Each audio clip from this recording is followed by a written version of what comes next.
জনতা, আমি সর্বপ্রথম আল্লাহ পাক রব্বুল আলামিনের শুকরগুজারি আদায় করছি, যিনি এদেশের মানুষের বুকের উপর থেকে জগদ্দল পাথরের মতো চেপে বসা স্বৈরাচারী সময়ের ফেরাউন জালিম শাহী শেখ হাসিনার অপশাসনকে অপসারণ করে দিয়েছেন। এজন্য আল্লাহর দরবারে শুকরিয়া আদায় করি। আল্লাহুম্মা লাকাল হামদু ওয়া লাকাশ শুকর। আমি আজকের এই পথসভার এ পর্যায়ে শেখ হাসিনার স্বৈরাচারী জুলুম এবং শোষণের দীর্ঘ 16 বছরে যারা অন্যায়ের প্রতিবাদ করতে গিয়ে, ন্যায় এবং ইনসাফ প্রতিষ্ঠা করতে গিয়ে, হকের পক্ষে কথা বলতে গিয়ে যাদের জীবন গিয়েছে, প্রাণ গিয়েছে, 2009 সালের পিলখানা ট্রাজেডি, 2013 সালের শাপলা চত্বরের গণহত্যা, 2015-16 সালের বিরোধী মতপথের দমন, 2021 সালের নরেন্দ্র মোদী বিরোধী আন্দোলনে আত্মদানকারী হেফাজতে ইসলাম বাংলাদেশের নেতাকর্মী, সর্বশেষ 2024 সালে বৈষম্য বিরোধী ছাত্র আন্দোলনের শাহাদাত বরণকারী সহস্রাধিক বাংলার জামাল সন্তানদেরকে, শিশু থেকে নিয়ে শুরু করে আবার বৃদ্ধ বনিতা পর্যন্ত শাহাদাত বরণকারী সকল শহীদদের রুহের মাগফিরাত কামনা করছি এবং আল্লাহ রাব্বুল আলামিনের দরবারে দোয়া করছি এই সকল শহীদানের রক্তের বিনিময়ে বাংলাদেশকে যেন তিনি সকল অন্যায় এবং অপশাসন থেকে মুক্ত একটি স্বাধীন ভূখণ্ড হিসেবে কবুল করেন। সংগ্রামী সাথী ও বন্ধুগণ, এই যে একটি সংগ্রামের মধ্য দিয়ে 5ই আগস্ট বাংলাদেশ একটি নতুন বাংলাদেশে রূপান্তরিত হওয়ার স্বপ্ন মানুষের চোখে ভেসে উঠেছে। এদেশের মানুষ নতুন একটি বাংলাদেশ দেখার স্বপ্নে বিভোর হয়েছে। এ পর্যায়ে দেশের সচেতন জনতাকে, বিশেষ করে আমি বলবো ছাত্র সমাজ এবং আলেম সমাজ, এই দুই সমাজকে আগামীর বাংলাদেশ বিনির্মাণে তাদেরকে গুরুত্বপূর্ণ ভূমিকা পালন করতে হবে। মনে রাখতে হবে, কথা বারবার আমরা বলছি, স্বাধীনতা অর্জন করা যতটা কঠিন, স্বাধীনতা রক্ষা করা তার চেয়েও বড় কঠিন বিষয়। সেই তিক্ত অভিজ্ঞতা বাংলাদেশের মানুষের রয়েছে। 1971 সালের যে মুক্তিযুদ্ধ শুরু হয়েছিল ইনশাআল্লাহ বলে, 1971 সালের যে মুক্তিযুদ্ধের কমিটমেন্ট ছিল, নির্বাচনে বিজয়ী হতে পারলে কোরআন সুন্নাহ বিরোধী কোনো আইন তৈরি করা হবে না, সেই মুক্তিযুদ্ধে হাজারো প্রাণের শাহাদাতের বিনিময়ে যেই স্বাধীনতা অর্জিত হয়েছিল, সেই স্বাধীনতা অর্জনের কয়েক মাসের মধ্যেই তা ছিনতাই হয়ে গিয়েছিল। 71-এর মুক্তিযুদ্ধকে ছিনতাইয়ের মাধ্যমে পার্শ্ববর্তী বন্ধুপ্রতিবেশী রাষ্ট্র বাংলাদেশের বুকের উপর মুক্তিযুদ্ধের চেতনা বিরোধী মৌল নীতিমালার আলোকে একটি গণ অভিপ্রায়ের বিরুদ্ধবাদী সংবিধান বাংলাদেশের মানুষের উপর চাপিয়ে দিয়েছিল। এই সংবিধান বিগত অর্ধ শতাব্দীকাল বাংলাদেশের মানুষকে তাদের চিন্তা চেতনা, তাদের হাজার বছরের কৃষ্টি, কালচার, ইতিহাস এবং ঐতিহ্যের বিরুদ্ধে চালিত করেছে। তাই সেই তিক্ত অভিজ্ঞতার ভিত্তিতে আমরা বলতে চাই, 5ই আগস্টের এই বিপ্লবকেও আগামী দিনে বিভ্রান্ত করবার জন্য অনেক ষড়যন্ত্র পরিচালিত হবে। এজন্য এদেশের ছাত্র সমাজকে সচেতন থাকতে হবে, এদেশের আলেম সমাজকে সোচ্চার থাকতে হবে। বিগত স্বৈরাচারী জালিম শেখ হাসিনার রাজনীতিটা আমাদেরকে প্রথমে বুঝতে হবে এবং সেই শেখ হাসিনার রাজনীতির পতনের যে মূল চেতনা ছিল, সেই চেতনাটাকে আমাদেরকে অনুধাবন করতে হবে। আমি বলি, শেখ হাসিনার রাজনীতির ছিল দুটি মূলনীতি। প্রথম মূলনীতি ছিল শেখ হাসিনার প্রতিশোধের রাজনীতি। শেখ হাসিনার রাজনীতির দ্বিতীয় মূলনীতি ছিল বিভাজনের রাজনীতি। 1975 সালে বঙ্গবন্ধু শেখ মুজিবুর রহমান সাহেব তার পাকশাল গঠনের কারণে একটি যখন অভ্যুত্থানের শিকার হন, 30,000 মায়ের বুক খালি করে বাকশাল বাংলাদেশের মানুষের অধিকার, মৌলিক অধিকারগুলোকে ফুটের তলায় পায়ের নিচে পিষ্ট করেছিল, যার অনিবার্য পরিণাম ছিল 1975-এর 15ই আগস্ট। শেখ হাসিনা শুধুমাত্র তার বাবার হত্যাকাণ্ডের কথাই মনে রেখেছিল, কিন্তু এদেশের 30,000 মায়ের বুক খালি করা সন্তানদের কথা সে মনে রাখে নাই। 1975 সালে তখনই আন্তর্জাতিক মিডিয়ায় শেখ হাসিনা সাক্ষাৎকারে বলেছিল যে জাতি তার বাবাকে হত্যা করেছে তিনি সেই জাতির কাছ থেকে প্রতিশোধ গ্রহণ করবেন। 75 সাল থেকেই শেখ হাসিনার রাজনীতিতে পদার্পণ ছিল বাংলাদেশের মানুষের কাছ থেকে প্রতিশোধ গ্রহণ করার মানসিকতা।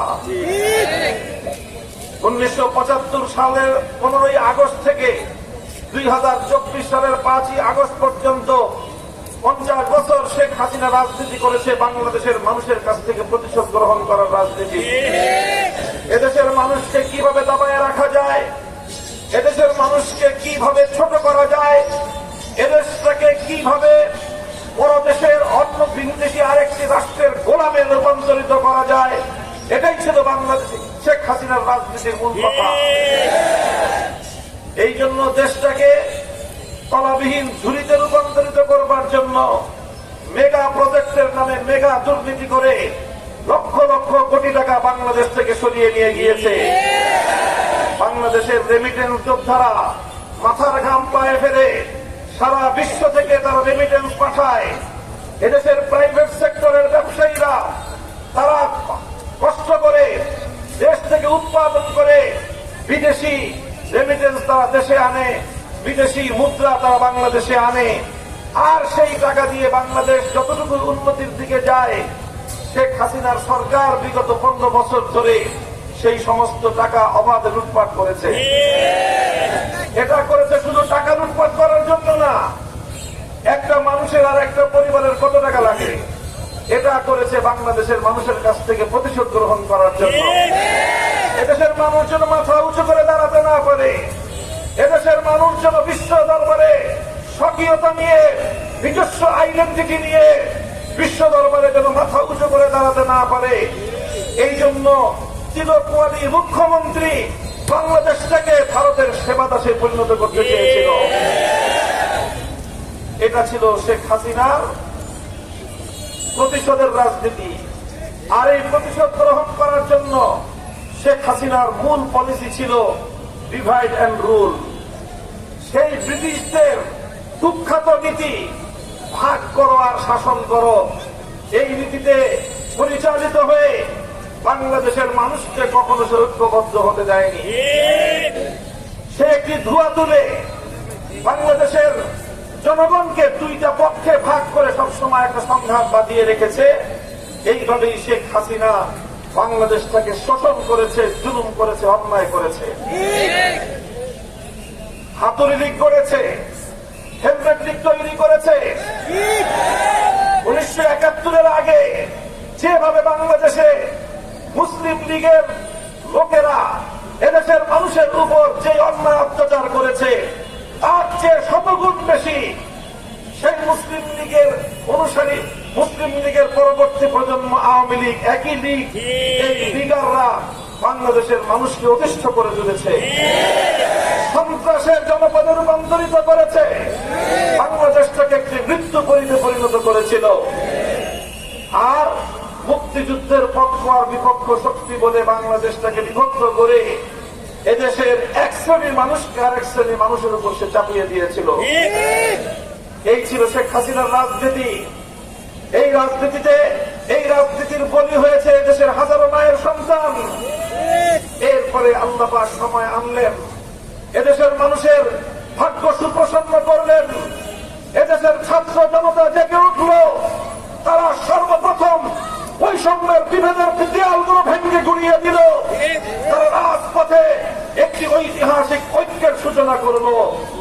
সেই ঐক্যটা কেমন ছিল আমি আপনাদেরকে স্মরণ করিয়ে দিতে চাই। 2024 সালের এই জুলাইয়ের কথা, গোটা জুলাই জুড়ে বাংলাদেশের মানুষ বিপ্লবের প্রকৃতি দেখেছে। আগস্ট বিপ্লবের প্রকৃত রূপটা বাংলাদেশে জুলাই মাসেই চিত্রিত হয়েছে।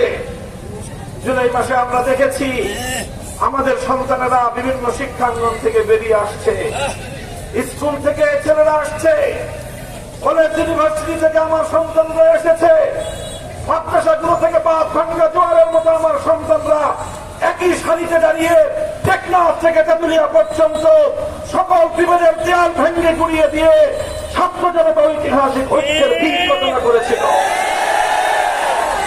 সেই ঐক্যের চিত্র আপনারা গণমাধ্যমে দেখেছেন। আমার ছেলেরা সংগ্রাম করছে, মিছিল করছে, স্লোগানে স্লোগানে রাজপথ উত্তাল করে তুলছে।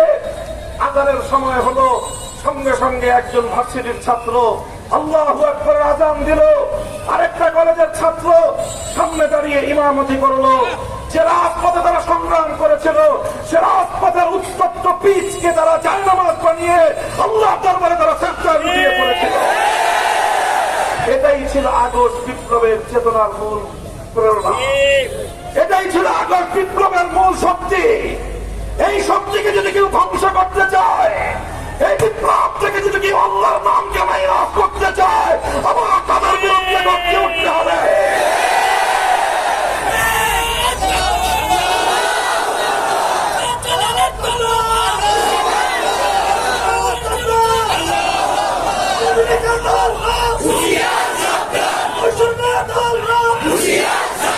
সংগ্রামী সাথী ও বন্ধুগণ, আমি আবার সে কথার পুনরাবৃত্তি করছি, স্বাধীনতা অর্জন করা যতটা কঠিন, রক্ষা করা তার চেয়ে অনেক বেশি কঠিন। হে আমার ছাত্র জনতা, বৈষম্য বিরোধী আন্দোলনের সন্তানেরা, তোমরা এদেশের মানুষের বুকের মধ্যে নতুন স্বপ্ন তৈরি করেছ। এদেশের মানুষকে তোমরা নতুন করে স্বপ্ন দেখাতে শিখিয়েছ। এদেশের মানুষ তারা মনে করেছিল শেখ হাসিনার জাতাকল থেকে বুঝি মুক্তির কোন পথ নেই। কি বলেন? এমনটাই এদেশের মানুষ 2024 সালের 7ই জানুয়ারি মার্কা নির্বাচনের পর মানুষ মনে করেছিল শেখ হাসিনা যতদিন হায়াতে আছে ততদিন আর আমাদের বাঁচার মনে হয় কোন রাস্তা নাই। শেখ হাসিনাও মনে করেছিল, ওবায়দুল কাদের বলছো মানুষ আর বাঁচে কয়দিন, যতদিন বাঁচবেন শেখ হাসিনাই ক্ষমতায় থাকবেন। মা জানানতুম আন ইয়াখরুজু ওয়া যান্নু আন্নাহুম মানিআতুহুম হুসুনুহুম মিনাল্লাহ ফাতাহুমুল্লাহু মিন হাইসু লাম ইয়াহতাসিবু। জনগণ, তোমরা মনে করেছিলে শেখ হাসিনাকে বুঝি ধরার কোন শক্তি নাই। শেখ হাসিনার লেসপেন্সাররাও মনে করেছিল শেখ হাসিনাকে পতন ঘটাবার কোন শক্তি জমিনে নাই। এইভাবেই যখন তারা অধ্যক্ষের চূড়ান্ত সীমায় উপনীত হলো, ফাতাহুমুল্লাহু মিন হাইসু লাম ইয়াহতাসিবু, সেই খোদার গজব নেমে আসলো। সেই খোদার গজব নেমেছিল নমরুদের উপর, সেই খোদার গজব নেমেছিল ফিরআউনের উপর। আজকের যুগের ফিরআউন এবং নমরুদ শেখ হাসিনার উপর।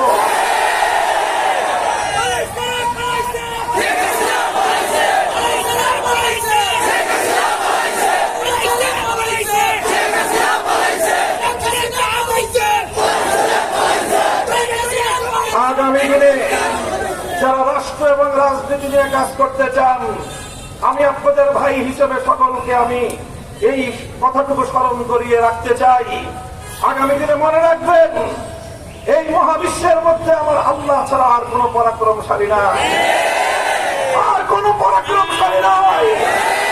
আল্লাহর সাহায্য নিয়ে আল্লাহর বান্দারা যখন মাঠে নেমে আসে, পৃথিবীর সমস্ত স্বৈরাচার বঙ্গোপসাগরে ভেসে যায়।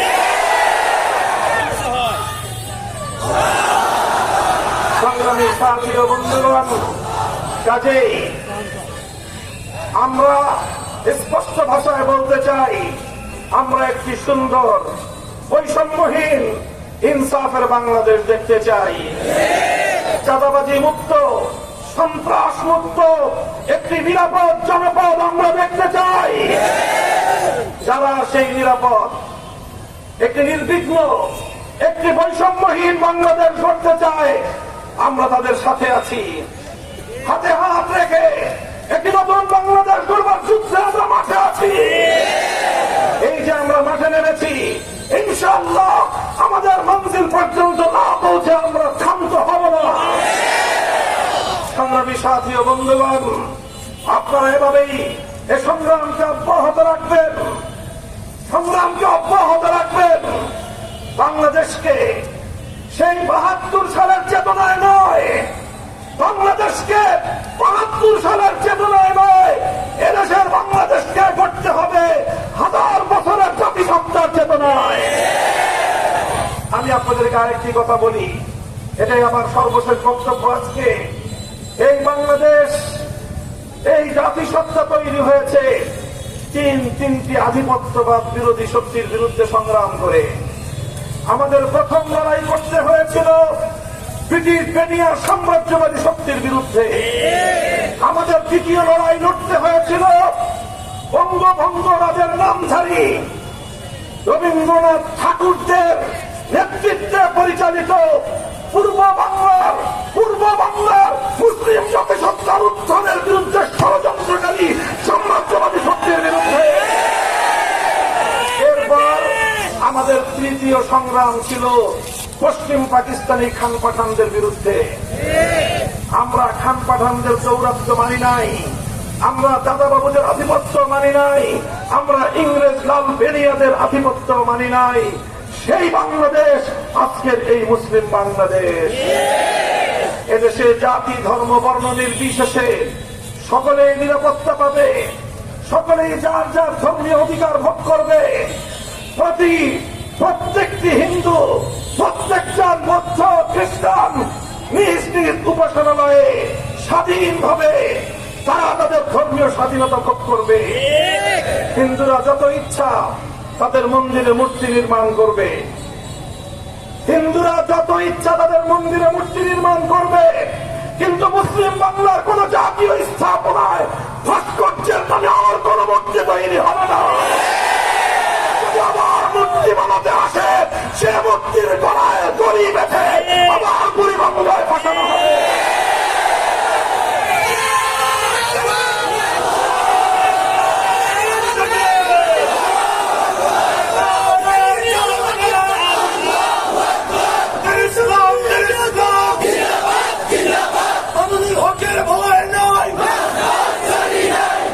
সংগ্রামী সাথী ও বন্ধুগণ, হিন্দু ধর্মাবলম্বীদের পূজার সময় ঘনিয়ে আসছে। এই উপলক্ষে মুসলিম কমিউনিটি, বিশেষ করে ইমাম সাহেবান, আলেম সমাজ, হেফাজতে ইসলাম বাংলাদেশের সকল নেতা কর্মীরা, খেলাফতের সকল নেতা কর্মীরা, ইসলামী সকল সংগঠনগুলোর নেতা কর্মীরা, আপনারা আইন শৃঙ্খলা রক্ষার ক্ষেত্রে আপনারা সকলে সজাগ এবং চৌকান্না থাকবেন। ইনশাআল্লাহ আপনারা যদি এভাবে দায়িত্ব পালন করতে থাকেন, আর আমাদের চূড়ান্ত লক্ষ্য মনে রাখবেন, বৈষম্যহীন সমাজ, ইনসাফপূর্ণ সমাজ। এই বৈষম্যহীন সমাজ করতে হলে মানব রচিত তন্ত্র মন্ত্র দিয়ে পূর্ণাঙ্গ সফলতা পশ্চিমকালেও সম্ভব নয়। যদি আমাদেরকে চূড়ান্ত সফলতা অর্জন করতে হয়, আল্লাহর জমিনে আল্লাহর দ্বীন কায়েম করতে হবে। আল্লাহর দেওয়া যে রাজনৈতিক ব্যবস্থা মানব রচিত তন্ত্র মন্ত্র নয়, আসমানের মালিক সৃষ্টিকর্তার যে রাজনৈতিক ব্যবস্থা, সেটা হলো প্রতিনিধিত্বের রাজনীতি। আল্লাহর প্রতিনিধি হিসেবে খেলাফতের রাজনীতি করতে হবে। আমরা আপনাদেরকে উদাত্ত আহ্বান জানাই, আসুন বাংলাদেশ খেলাফত মজলিসের পতাকা তলে, ইয়াং জেনারেশন যুব মজলিসের পতাকা তলে ছাত্ররা ছাত্র মজলিসকে তোমাদের শিক্ষা প্রতিষ্ঠান হিসেবে গ্রহণ করে নাও। আগামীর বাংলাদেশের জন্য আমরা যোগ্য দক্ষ জনশক্তি তৈরি করবো ইনশাআল্লাহ। পাশে থাকবেন তো ইনশাআল্লাহ। আমার পৈতৃক এলাকা মুন্সিগঞ্জের মাটি ও মানুষের কাছে